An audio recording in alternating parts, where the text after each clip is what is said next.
الحمد لله نحمده ونستعينه ونستغفره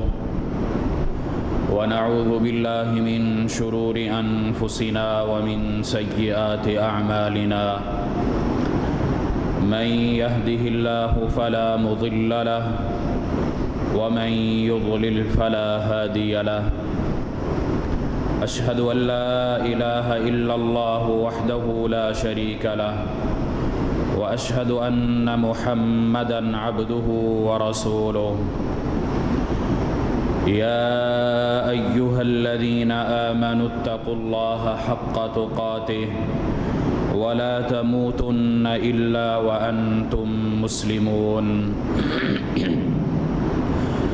يا أيها الناس اتقوا ربكم الذي خلقكم من نفس واحدة وخلق منها زوجها وبث منهما رجالا كثيرا ونساء واتقوا الله الذي تساءلون به والأرحام إن الله كان عليكم رقيبا يا أيها الذين آمنوا اتقوا الله وقولوا قولا سديدا يصلح لكم أعمالكم ويغفر لكم ذنوبكم ومن يطع الله ورسوله فقد فاز فوزا عظيما أما بعد فإن خير الحديث كتاب الله وخير الهدي هدي محمد صلى الله عليه وسلم وشر الأمور محدثاتها وكل محدثة بدعة وكل بدعة ضلالة وكل ضلالة في النار أعوذ بالله السميع العليم من الشيطان الرجيم الذين يقيمون الصلاة ويؤتون الزكاة وهم بالآخرة هم يوقنون أولئك على هدى من ربهم وأولئك هم المفلحون اللهم صل على محمد وعلى آل محمد كما صليت على إبراهيم وعلى آل إبراهيم إنك حميد مجيد اللهم بارك على محمد وعلى آل محمد كما باركت على إبراهيم وعلى آل إبراهيم إنك حميد مجيد تمام تعریفات اللہ رب العالمین کے لیے جو ہم سب کا خالق مالک رازق ہے، ہمارے آج اور کل کا مالک، ہمیں صحت اور عافیت دینے والا، آج کی زندگی کا کل حساب لینے والا وہ رب العالمین۔ درود و سلام محمد عربی صلی اللہ علیہ وسلم پر، جن کو رب العالمین نے رحمت للعالمین بنا کر بھیجا۔ سورۃ لقمان کی میں نے 2 آیات کی تلاوت کی ہے، جس میں اللہ رب العالمین اپنے مومن بندوں کو، اپنے نیک بندوں کو، ان لوگوں کو جو ایمان لے کر آئے، اسلام میں داخل ہو گئے، ان کی چند صفات کا ذکر کر رہے ہیں، ان کا تعارف پیش کر رہے ہیں، ان کے بارے میں دنیا کو بتلا رہے ہیں۔ الذین یقیمون الصلاۃ ویؤتون الزکاۃ، کہ یہ وہ لوگ ہیں جو اسلام قبول کر کے دائرہ اسلام، حلقہ اسلام میں داخل ہو کر نماز قائم کرتے ہیں، اللہ سے یہ جو معاہدہ کرتے ہیں، یہ جو ایگریمنٹ کرتے ہیں، جو اللہ رب العالمین نے ہر روح سے یہ لیا ہوا ہے کہ تم دنیا کے اندر میری اتباع کرو گے، میری اطاعت کرو گے، میری پیروی کرو گے، میرے احکامات پر عمل کرو گے، میرے بھیجے ہوئے رسول کی بات کو مانو گے۔ یہ اللہ رب العالمین نے اس دنیا سے آنے سے قبل ہی ہر روح سے یہ وعدہ لے رکھا ہے، گویا کہ ہم رب العالمین سے اس دنیا میں آنے سے قبل اس معاہدے کے تحت آئے ہیں، یہ وعدہ کر کے آئے ہیں کہ اے اللہ دنیا کے اندر جا کر ہم تیری اتباع کریں گے، تیرے احکامات کے مطابق اپنی زندگی گزاریں گے۔ اس وعدے کو پورا آج ہم نے کرنا ہے۔ اللہ رب العالمین انہی وعدہ پورا کرنے والوں کا ادھر ذکر کرتے ہیں کہ یقیمون الصلاۃ، وہ نماز قائم کرتے ہیں، وہ نمازی ہوتے ہیں، ان کا معاملہ ان لوگوں کے ساتھ ہوتا ہے، وارکعوا مع الراکعین، رکوع کرنے والوں کے ساتھ وہ رکوع کرتے ہیں۔ اور دوسری اللہ رب العالمین نے صفت بتلائی ہے وَيُؤْتُونَ الزَّكَاةَ، اور وہ زکوٰۃ ادا کرنے والے ہوتے ہیں، وَهُمْ بِالْآخِرَةِ هُمْ يُوقِنُونَ، اور وہ آخرت پر بھی ایمان رکھتے ہیں۔ ان کو اس بات کا یقین ہوتا ہے کہ اللہ رب العالمین نے آج ہمیں جو نعمت عطا کی ہے، یہ زندگی عطا کی ہے، یہ مہلت ہمیں دے رکھی ہے، کل ایک دن آئے گا جب اللہ رب العالمین نے اس کے بارے میں ہم سے پوچھنا ہے، حساب ہونا ہے، بات چیت کی جائے گی، ایک ایک ذرے کا پوچھا جائے گا۔ فَمَن يَعْمَلْ مِثْقَالَ ذَرَّةٍ خَيْرًا يَرَهُ وَمَن يَعْمَلْ مِثْقَالَ ذَرَّةٍ شَرًّا يَرَهُ۔ اللہ رب العالمین نے یہ اعلان بھی ساتھ ہی کر دیا کہ ایک ذرہ برابر بھی کسی کی نیکی ہے، اس نے دنیا کے اندر وہ معاملہ اعلانیہ ہے، وہ معاملہ چھپا ہوا ہے، کسی بھی قسم کا معاملہ ہے، اس کی اگر نیکی ہے اس کو بھی لکھا جائے گا، وہ بھی سامنے آ جائے گی، اس کو بھی وہ دیکھ لے گا، اور اگر کوئی شر کا معاملہ ہے، کوئی گناہ کا معاملہ ہے، کوئی برائی کا معاملہ ہے، کوئی زیادتی کا معاملہ ہے، اس کو بھی وہ دیکھ لے گا۔ وہ قیامت کا دن ہے، اس دن وہ یقین رکھتا ہے کہ رب العالمین کے حضور میں نے کھڑے ہونا ہے، اور وہ اسی طریقے سے اپنی زندگی گزارتا ہے،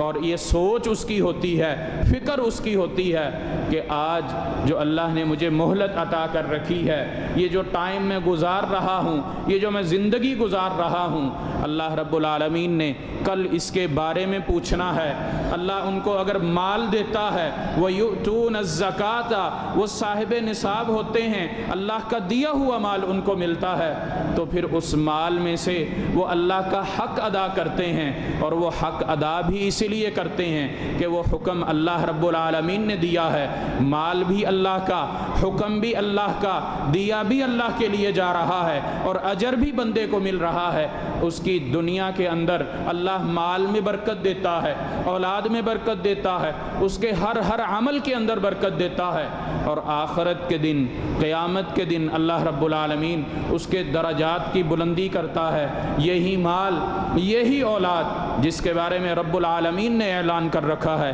انما اموالکم و اولادکم فتنہ، یہ تمہارا مال، یہ تمہاری اولاد تمہارے لیے فتنہ ہے۔ یا اللہ تیرا دیا ہوا یہ کس طرح فتنہ ہو سکتا ہے؟ یہ تیری عطا ہے، ہمارا اس میں کوئی کردار نہیں ہے۔ تو جسے چاہے مال دے، تو جسے چاہے فقیری دے، تو جسے چاہے غریب کر دے، اے اللہ یہ تیری عطا ہے، یہ فتنہ کیسے ہو سکتا ہے؟ تو جسے چاہے اولاد عطا کرے، یہب لمن یشاء اناثا ویہب لمن یشاء الذکور او یزوجہم ذکرانا واناثا ویجعل من یشاء عقیما۔ اے اللہ تو جسے چاہے اولاد دے، بیٹے دے، بیٹیاں دے، تو جسے چاہے کچھ بھی نہ دے، بانجھ کر دے، تجھے پوچھنے والا کوئی نہیں ہے۔ اے اللہ یہ فتنہ کس طرح ہو سکتا ہے؟ آئیے ہم اس کو جانتے ہیں کہ یہ مال اور یہ اولاد اللہ رب العالمین نے جس کو فتنہ قرار دیا ہے، یہ کس طرح فتنہ ہوتا ہے۔ ہاں اللہ نے مجھے مال عطا کیا ہے،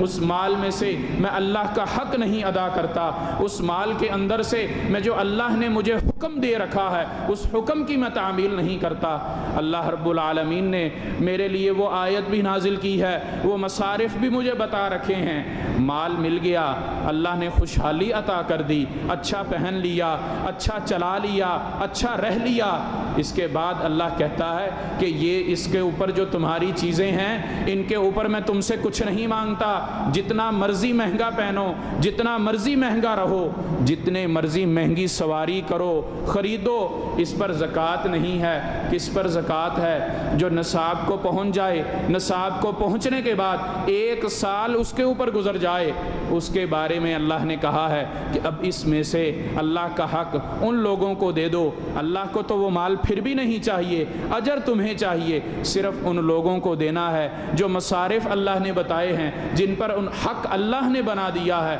اور پھر نبی علیہ الصلاۃ والسلام کا فرمان بھی سنتے چلیے۔ اللہ کے نبی علیہ الصلاۃ والسلام فرماتے ہیں کہ یہ اللہ تمہیں جو رزق دیتا ہے، یہ ممکن ہے کہ تمہارے کمزوروں کی وجہ سے تمہیں رزق دیا جا رہا ہو۔ اللہ کے نبی علیہ الصلاۃ والسلام یہ ارشاد فرماتے ہیں۔ ادھر اللہ رب العالمین ہمیں مصارف بتا دیتا ہے۔ سورۃ توبہ اٹھائیے، انما الصدقات للفقراء والمساکین والعاملین علیہا والمؤلفۃ قلوبہم وفی الرقاب والغارمین وفی سبیل اللہ وابن السبیل فریضۃ من اللہ۔ یہ اللہ نے تم پر فرض کر دیا ہے۔ کون لوگ؟ یہ 8 مصارف اللہ رب العالمین نے بتا دیے ہیں۔ بنیادی مصرف کون سا ہے؟ انما الصدقات، یہ تمہارے جو صدقات ہیں، خیرات ہے، یہ جو اللہ کے راستے میں تم نے مال دینا ہے، یہ 2.5% جو اللہ نے تم پر واجب کر دیا ہے، اور اس واجب کرنے کے بعد تمہارے اندر یہ صفت اللہ نے بتلا دی ہے، وَيُؤْتُونَ الزَّكَاةَ، یہ میرے نیک بندے ہیں، یہ اللہ والے ہیں، یہ عبادت گزار ہیں، یہ زکوٰۃ ادا کرتے ہیں۔ سب سے پہلا کون ہے؟ اپنے قریب دیکھنا ہے، غریب ہے، مسکین ہے، اس کو یہ دینا ہے، اس کا یہ حق اللہ نے دیا ہے۔ ہاں، اس پر احسان بھی نہیں کرنا، اس کو دینا ہے، اس طریقے سے دینا ہے کہ دایاں ہاتھ دے بائیں کو پتہ نہ چلے۔ ہاں، ہمارے معاشرے کے اندر اس طرح کی چیز ہوتی ہے کہ میں اگر دے رہا ہوں تو بدلے میں مجھے بھی کچھ ملے۔ یہ مال تو تیرا ہے ہی نہیں، یہ اللہ نے دیا ہے۔ پھر اللہ نے دینے کے بعد اس کے اندر تصرف بتا دیا، اس تصرف کو اگر تو ادا کرتے ہوئے بھی یہ سوچ لے کہ یہ مال میں فلاں کو دے رہا ہوں، اس کے بدلے مجھے یہ چاہیے، یہ ہے وہ فتنہ، یہاں ہے وہ فتنہ، یہ مال فتنہ بنے گا۔ اور پھر اگر میں یہ ادا ہی نہ کروں تو وہ بھی فتنہ ہے، یہ مال کا فتنہ ہے۔ اس کو سمجھ لینا چاہیے۔ ہم شاید سمجھتے ہیں کہ اللہ کا دیا ہے، اللہ اکبر، بہت بڑا ہے اللہ، اس نے ہمیں عطا کیا ہے، اب جیسے چاہیں ہم اس کو صرف کریں، جیسے چاہیں ہم اب اس کو استعمال کریں۔ نہیں محترم بھائیوں، یہ اللہ کی دی ہوئی نعمت ہے، اللہ نے اس کے بارے میں پوچھنا ہے، اور اللہ نے تو صحت اور عافیت جو دے رکھی ہے اس کے بارے میں اللہ رب العالمین نے پوچھنا ہے۔ اور اگر اللہ نے کسی چیز کے بارے میں بندے سے سوال کر لیا اور اس کی تیاری نہ ہوئی، اور تیاری کس طرح کرنی ہے؟ جس طرح ہم دنیا کے امتحانات کی تیاری کرتے ہیں، یہاں وہ تیاری نہیں چلے گی۔ کسی چیز کو رٹا لگا لینا، سوال کا جواب گیس کر لینا، اس کو اسی طریقے سے یاد کر لینا، ساتھ نقل لے جانا، بوٹی لگا لینا، یا ممتحن کو ہی خرید لینا، ایسا معاملہ قطعاً نہیں ہے۔ یہاں اللہ رب العالمین کے ہاں جب سوال کیا جائے گا تو اپنا عمل، اس دنیا کے اندر کیا ہوا عمل جو یہاں رہتے ہوئے میں عمل کر کے جاؤں گا، وہ خود ہی جواب دے گا۔ مجھے کسی سوال کا گیس لگانے کی ضرورت نہیں ہے، کسی سوال کو رٹا لگانے کی ضرورت نہیں ہے۔ وہ رب العالمین کے ہاں میرا عمل ہی کھڑا ہو جائے گا۔ میں نے جو دنیا کے اندر اللہ کے دیے ہوئے مال سے خرچ کر رکھا ہوگا، اللہ کی دی ہوئی اولاد کی تربیت میں نے اس طرح کر رکھی ہوگی، یہی اولاد میرے لیے صدقہ اور خیرات جمع کرے گی، میرے لیے صدقہ جاریہ بن جائے گی۔ اگر میں اسی اولاد کو، اللہ کی دی ہوئی اسی نعمت کو میں اس طریقے سے خرچ نہیں کرتا، اس طریقے سے میں اس کی تربیت نہیں کرتا جس طرح رسول اللہ صلی اللہ علیہ وسلم نے اپنے اصحاب کی تھی، تو پھر یہ اولاد بھی میرے لیے فتنہ ہے۔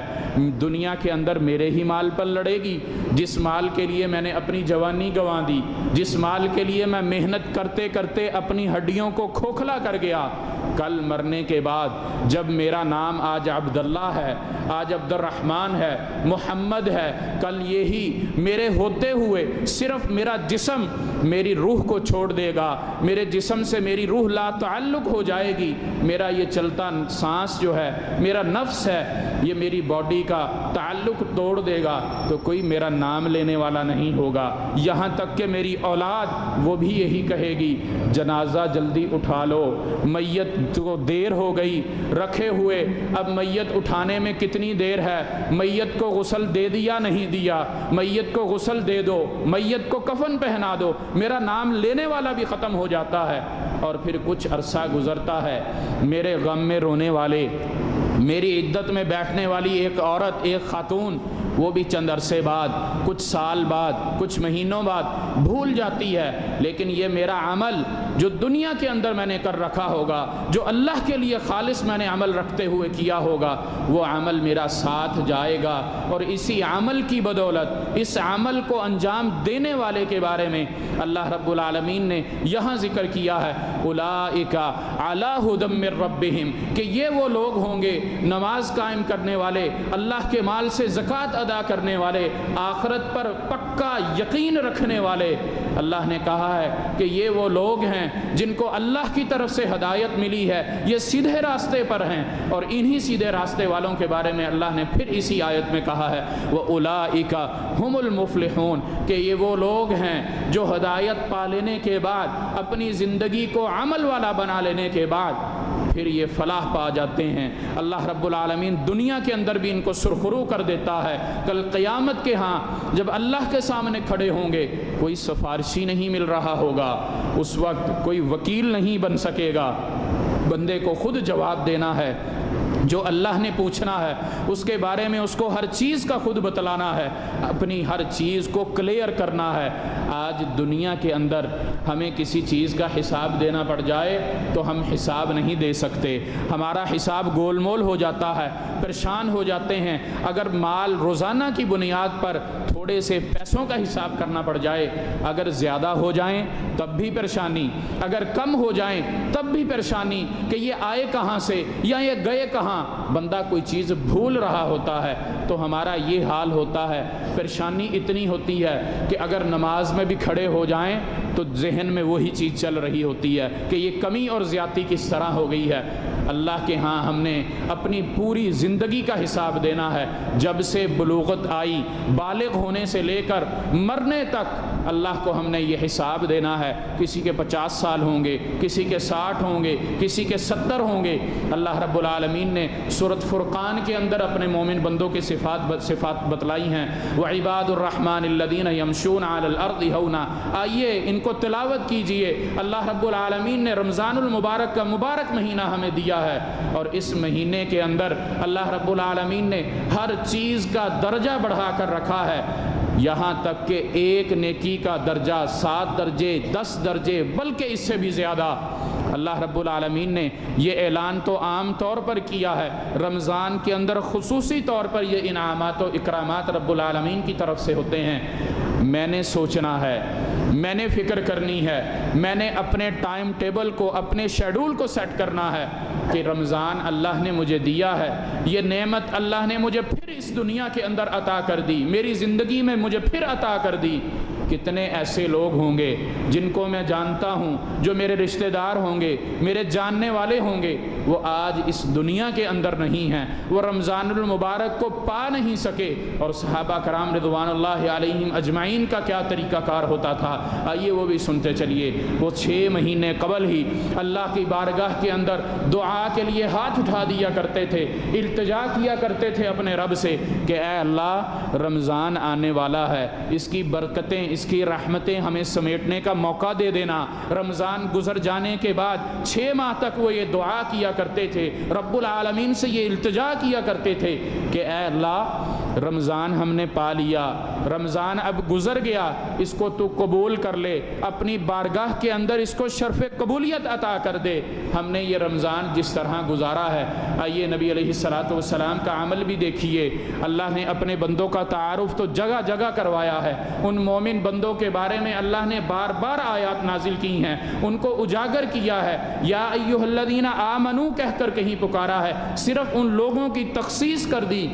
جو ایمان لے کر آئے ہیں، جو اللہ سے کیے ہوئے وعدے کو پورا کر رہے ہیں۔ اور کہیں اللہ رب العالمین نے عام ہی ذکر کیا ہے، لیکن بار بار ذکر کیا ہے، اور جب بھی ذکر کیا ہے انہی صفات کے ساتھ ذکر کیا ہے کہ وہ اللہ سے ڈرنے والے ہوتے ہیں، اللہ سے التجا کرتے ہیں، اللہ سے دعا کرتے ہیں، وہ استغفار کرتے ہیں، وہ نماز قائم کرتے ہیں، وہ رکوع کرنے والے ہوتے ہیں، وہ سجدہ کرنے والے ہوتے ہیں، وہ اللہ کی راہ میں خرچ کرنے والے ہوتے ہیں، وہ اللہ کی راہ میں نکلنے والے ہوتے ہیں، وہ اللہ کی راہ میں علم حاصل کرنے والے ہوتے ہیں۔ اللہ رب العالمین نے بار بار ان صفات کا ذکر کیا ہے، کس وجہ سے؟ صرف اس لیے کہ یہ بندے ان کی تذکیر ہوتی رہے، بار بار ان کو یاد آتا رہے، پھر اللہ رب العالمین ایسی بہاریں، ایسی نعمتیں بھی ہمیں عطا کرتا ہے جو رمضان المبارک جیسی نعمتیں ہوتی ہیں، اور ان نعمتوں کے بعد اللہ رب العالمین پھر اعلان کرتا ہے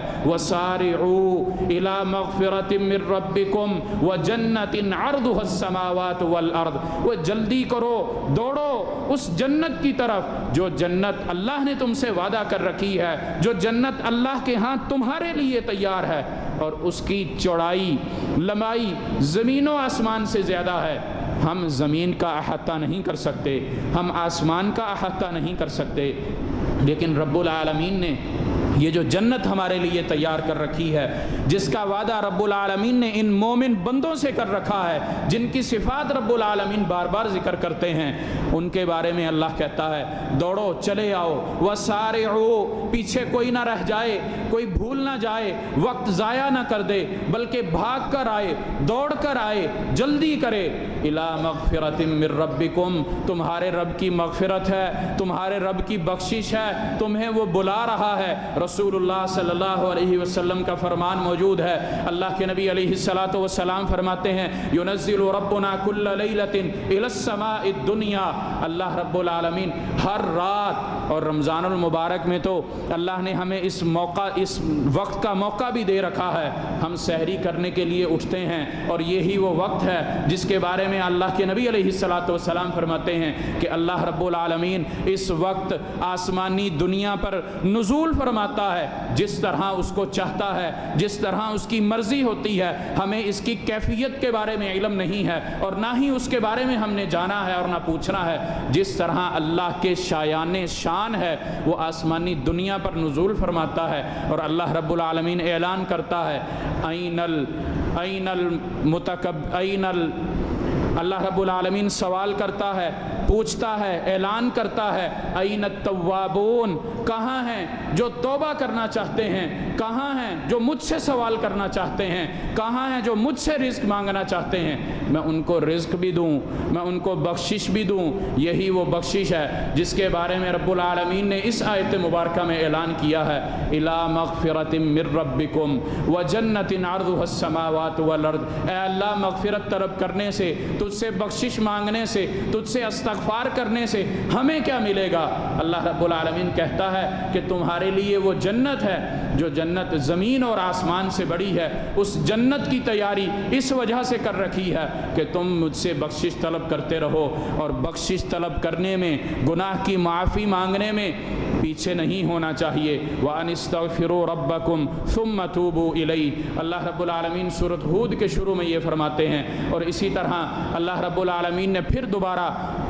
ہود علیہ السلام کی زبان مبارک سے اپنی قوم کو یہ خطاب فرمایا تھا، یہ کہا تھا کہ اللہ رب العالمین کی طرف آ جاؤ، لوٹ آؤ، پلٹ آؤ، وَيَا قَوْمِ اسْتَغْفِرُوا رَبَّكُمْ، اللہ رب العالمین سے استغفار طلب کر لو، اللہ تمہیں معاف کر دے گا، عطا کر دے گا۔ وہ قوم لوط تو آئی نہ، وہ قوم ہود تو آئی نہ، اللہ نے ان پر پھر عذاب نازل کیا، وہ اللہ کی طرف گناہ کرنے کے باوجود، اللہ کے بلانے کے باوجود پلٹ کر اس رب العالمین کی طرف نہ آئے۔ اللہ رب العالمین نے ہمیں یہ بہاریں عطا کی ہیں، یہ مہینہ مبارک اس لیے دیا ہے کہ 11 مہینے جو کچھ ہوتا رہا، جیسا کچھ ہوتا رہا ٹھیک ہے، کرتے رہے ہو، آ جاؤ لوٹ آؤ، اب اس مہینے کے اندر رب سے تعلق قائم کر لو۔ سحری کے وقت اٹھتے ہو روزہ رکھنے کے لیے، اپنے رب کو اس وقت منا لو، کیونکہ اس وقت تمہارا رب آسمانی دنیا پر نازل ہو چکا ہوتا ہے، اعلان کر رہا ہوتا ہے۔ اللہ سے اٹھ کر 2 رکعت اگر پڑھ لو، اور رسول اللہ صلی اللہ علیہ وسلم کا فرمان صرف ان 2 رکعتوں پر ہی ہے کہ اللہ کے نبی علیہ الصلاۃ والسلام کہتے ہیں اگر بندہ مومن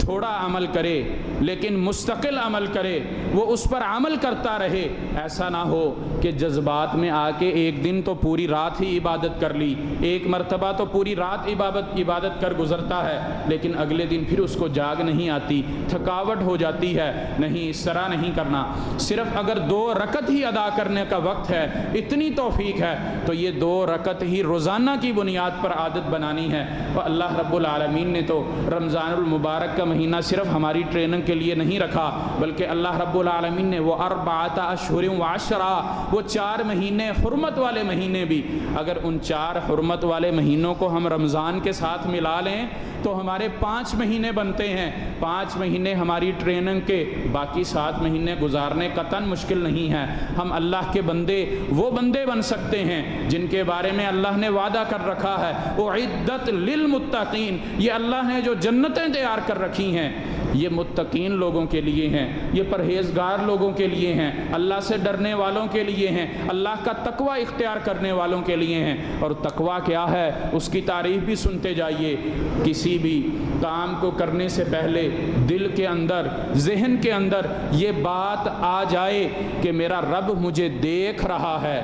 وہ عمل کسی کے سامنے ہو، وہ عمل کسی کا حق کھانے والا ہو، کسی سے لڑائی جھگڑے کا ہو، وہ عمل چاہے چھپا ہوا ہو، پھر بھی بندے کے ذہن میں یہ بات آ جائے کہ میرا رب مجھے دیکھ رہا ہے، یہ اس کا تقوی اس کو بتلاتا ہے، اس کے دل کا خوف اسے بتلاتا ہے۔ نبی علیہ الصلاۃ والسلام نے کچھ اس کی تعریف یوں بھی کی ہے، ان تعبد اللہ کأنک تراہ فإن لم تکن تراہ فإنہ یراک، تو عبادت کر، نیکی اس طرح کر کہ تو اپنے رب کو دیکھ رہا ہے۔ اس کے اندر اخلاص اتنا زیادہ ہونا چاہیے، خلوص اتنا زیادہ ہونا چاہیے، للہیت اس کے اندر اتنی زیادہ ہونی چاہیے۔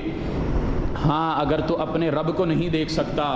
تو پھر یہ ذہن میں رکھ، یہ کانسیپٹ تیرا ہونا چاہیے، تیرے ذہن میں لازمی طور پر یہ بات ہونی چاہیے کہ میں جو عمل کر رہا ہوں وہ مجھے دیکھ رہا ہے، فَإِنَّهُ يَرَاكَ، وہ رب العالمین تجھے دیکھ رہا ہے۔ اور اللہ رب العالمین نے تو اتنی آسانی مہیا کر دی کہ جگہ جگہ بندے کو کہتا ہے کہ آجا میری طرف لوٹ آ، میں تیرا منتظر ہوں، تو نے جو غلطی کر لی سو کر لی، واپس پلٹ آ۔ یا عبادی الذین اسرفوا علی انفسہم لا تقنطوا من رحمت اللہ ان اللہ یغفر الذنوب جمیعا، اللہ رب العالمین کہتا ہے میری رحمت سے مایوس نہ ہونا، آجا پلٹ آ میرے بندے۔ یا عبادی الذین اسرفوا، اے میرے بندے، کتنی زیادہ محبت اس لفظ کے اندر جھلکتی ہے کہ اللہ اپنے بندوں کو کہتا ہے اے میرے بندے پلٹ آ، لوٹ آ میری طرف۔ آنا تو نے اسی طرف ہے، اور توبہ کا جو معنی اور مفہوم ہے وہ بھی یہی ہے کہ الرجوع الی اللہ، اللہ رب العالمین کی طرف رجوع کرنا، پلٹ آنا، اپنے رب کے ساتھ تعلق کو مضبوط کر لینا، اپنی گناہوں پر، اپنی غلطیوں پر جو کچھ بھی ہوا اپنے رب کو اس پہ راضی کر لینا، معافی مانگ لینا۔ اور اللہ رب العالمین کہتا ہے ان اللہ یغفر الذنوب جمیعا، میں سارے کے سارے گناہ معاف کر دیتا ہوں، انہ هو الغفور الرحیم، میں بخشنے والا ہوں، میں رحم کرنے والا ہوں، میں غفور الرحیم ہوں۔ اللہ رب العالمین اپنی صفات یہاں ذکر کرتا ہے۔ اللہ رب العالمین اپنے بندوں سے اتنی محبت کرتا ہے۔ نبی علیہ الصلاۃ والسلام کا فرمان ہے کہ اللہ نے جو محبت، یہ پیار جو بندوں کے درمیان، جانوروں کے درمیان ہے، یہ اللہ کی محبت ایک حصہ اللہ نے دنیا کے اندر نازل کیا ہے، باقی 99% محبت کے، پیار کے وہ اللہ نے اپنے پاس رکھے ہیں۔ اے بندے لوٹ آ، اللہ نے یہ جو صفات بیان کی ہیں ان صفات کو اپنے اندر پیدا کر لو، اللہ جنتوں کا مہمان لازمی طور پر بنا دے گا۔ اور اللہ رب العالمین کا کوئی وعدہ بھی ہے، کسی بھی قسم کا وعدہ ہو اس میں شک کی کوئی گنجائش موجود نہیں ہے۔ اس بات کا آج یقین کر لینا چاہیے پختہ ارادے کے ساتھ کہ اے اللہ میں اپنی اصلاح کروں گا، تو نے مجھے جو مہلت یہ عطا کر دی ہے، یہ رمضان المبارک کا مہینہ، رمضان المبارک میں بھی یہ جمعے کا دن جو دنوں کا سردار ہے، جو مہینوں کا سردار ہے، اے اللہ میں تیری طرف رجوع کرتا ہوں۔ اللہ رب العالمین نے ساتھ ہی یہ بھی پھر اعلان کیا ہے کہ اگر میرے لیے کوئی روزہ رکھتا ہے تو پھر اس کے اندر تبدیلی بھی آنی چاہیے۔ وہ صبح سے شام تک کھانے پینے سے، حلال حرام چیزوں سے اپنے آپ کو اگر منع کیے رکھتا ہے تو پھر اگر وہ نیکی کے ساتھ ساتھ برائی نہیں چھوڑتا، اگر وہ اس بھوک پیاس کے ساتھ ساتھ گرمی برداشت کرنے کے ساتھ ساتھ وہ جھوٹ نہیں چھوڑتا، وہ گناہ نہیں چھوڑتا، وہ برائی کا کام نہیں چھوڑتا، وہ کسی سے اگر مسلمان سے ناراضگی ہے تو اس ناراضگی کو دور نہیں کرتا، تو پھر رسول اللہ صلی اللہ علیہ وسلم کا فرمان بھی سن لیجئے۔ اللہ کے نبی علیہ السلام کا فرمان ہے کہ ایسا شخص جو گناہ چھوڑنے کو تیار نہیں ہوتا، جو اپنے اندر تبدیلی لے کر نہیں آتا، اللہ رب العالمین کو قطعاً ضرورت نہیں ہے اس کی اس بھوک اور پیاس کی، وہ ایسا بھوکا پیاسا ہی رہے گا، اس کے درجات کی بلندی ہونی ہی نہیں ہے، وہ اللہ کے ہاں روزے داروں میں شمار ہی نہیں ہوگا۔ اللہ نے روزے داروں کے لیے جنت کا ایک دروازہ جو تیار کر رکھا ہے، جس کو باب الریان کے نام سے ہمیں تعارف کیا گیا ہے، ہمیں بتلایا گیا ہے، اس دروازے سے بھی وہ داخل نہیں ہو سکے گا، اس کو اس دروازے سے آواز بھی نہیں دی جا سکے گی۔ آج ہم نے اپنی زندگیوں کو ٹٹولنا ہے، دیکھنا ہے، پرکھنا ہے کہ ہم کس مقام پر کھڑے ہیں، ہم جو مصائب کا شکار ہیں، مشکلات پے در پے ہیں ہمارے لیے، وہ کس وجہ سے ہیں۔ اللہ رب العالمین اپنے مومن بندوں کے ساتھ قطعاً ایسا معاملہ نہیں کرتا۔ اللہ رب العالمین کا یہ اصول ہے کہ جس قوم کے اندر، جس جگہ پر مصلح موجود ہو، مصلح موجود ہو، ہدایت کی طرف بلانے والا موجود ہو، مبلغ داعی موجود ہو، اور اس قوم کے اندر رسول بھی ہو، اللہ اس قوم کو عذاب نہیں دیتا۔ یہ اللہ نے اصول بتا دیا، واضح کر دیا۔ اب ہم کیوں مشکلات کے اندر ہیں؟ کیا ہمارے اندر داعی نہیں ہیں؟ کیا ہمیں اللہ کی طرف بلانے والے ختم ہو گئے؟ ہمیں وہ احساس جگانے والے ختم ہو گئے؟ یا ہمارے ضمیر ہی مردہ ہو گئے؟ ہم جاگ ہی نہیں پا رہے، ہمیں جھنجھوڑا جائے پھر بھی ہم ویسے کے ویسے ہی ہیں۔ ہاں تھوڑی دیر کے لیے جذبہ آتا ہے، تھوڑی دیر کے لیے جوش آتا ہے، اللہ سے مانگنا شروع کرتے ہیں، پھر بھول جاتے ہیں، پھر زندگی کی اس دوڑ کے اندر دوڑے چلے جاتے ہیں جو مجھے کہیں سے کہیں لے کر جا رہی ہے اور بڑی دور لے کر چلی جاتی ہے۔ وہ اللہ کا راستہ میں چھوڑ کر، بھول کر، اس راستے سے میں اتر کر، وَأَنَّ هَذَا صِرَاطِي مُسْتَقِيمًا فَاتَّبِعُوهُ، میں اس کی اتباع کرنے کی بجائے جو اللہ نے سیدھا راستہ مجھے بتلایا ہے اس کی اتباع کرنے کی بجائے وَلَا تَتَّبِعُوا السُّبُلَ فَتَفَرَّقَ بِكُمْ عَنْ سَبِيلِي، میں اللہ کے اس حکم کی طرف چلا جاتا ہوں جس سے اللہ نے مجھے منع کیا ہے کہ جو گمراہ کرنے والے راستے ہیں، متفرق راستے ہیں،